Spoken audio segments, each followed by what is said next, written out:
سلامونه، وخت مو په خیر. شبنم وزیری یم د زیرو نیوز سلرپشت ورځنیو سپورټي خبرونو ته ښه راغلاست. سشنبه ده د 1404 هجري لمریز کال د تلې 15مه او د 2025 زیږدیز کال د اکتوبر 9مه ده. مننه چې له موږ سره یاست. زموږ پاڼې هرومرو خوښې کړئ. افغانستان او بنگلادیش د دریو ورځنیو سیالیو په لومړۍ لوبه کې سبا چهارشنبه مخامخ کیږي. دغه ستره سیالۍ سبا مازدیګر 4:30 بجې د ابوظبي په شیخ زاید لوبغالي کې پیلیږي. په پروان ولایت کې د کورنۍ کرکټ څانګې له لوري د دې ولایت په مرکز چاریکار کې د 12 ښوونځیو ترمنځ د پرمختګ او یووالي په نوم کرکټ سیالۍ پیل شوې.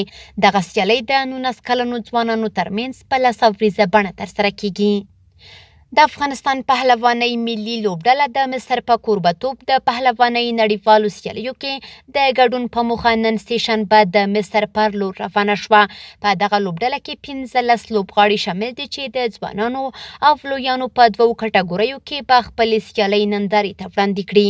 د مصر په کوربتوب د پهلوانۍ نړیوالې سیالۍ راتلونکې پنجشنبې په ورځ پیلیږي.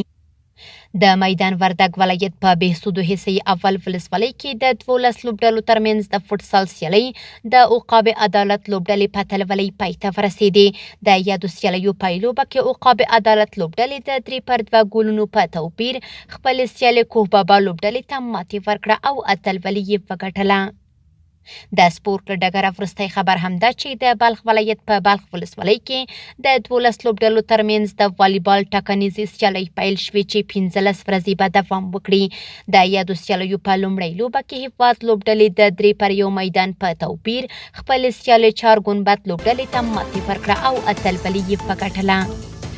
سپورټي خبرونه هم دومره وو. په خواله رسنیو باندې فیسبوک، انسټاګرام، ایکس پخوانی ټویټر، یوټیوب او ټیک ټاک زموږ خپرونې خوښې او موږ تعقیب کړئ.